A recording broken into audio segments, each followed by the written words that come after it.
In today's video, I'm going to teach you how to deactivate an account in QuickBooks Online. First, let's make sure you're logged into your QuickBooks Online account. If you're not already at the login page, head over to quickbooks.com and enter your credentials to access your account dashboard. Once you're logged in, you'll see a menu on the left side of your screen. From this menu, click on the section labeled Transactions.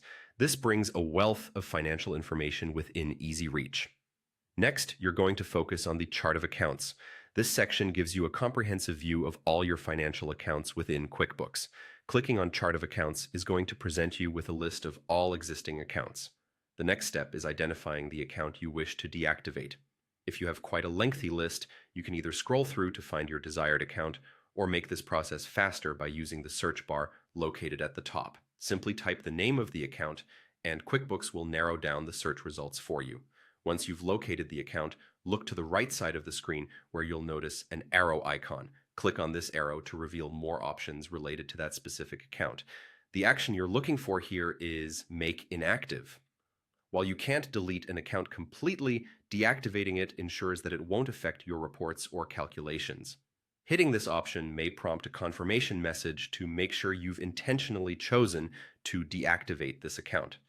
This is a built-in safeguard to prevent accidental clicks from removing accounts that you still need active. If you're fully confident that you wish to proceed, confirm your choice by clicking Yes, Make Inactive on the confirmation message. And just like that, your account is now deactivated. QuickBooks has removed it from your active list, which helps in reducing clutter and focusing more on the accounts that are essential for your operations. This step is particularly useful for streamlining your financial data and ensuring that only relevant information is visible during your analysis or reporting tasks. And that's it. You've successfully deactivated an account in QuickBooks Online.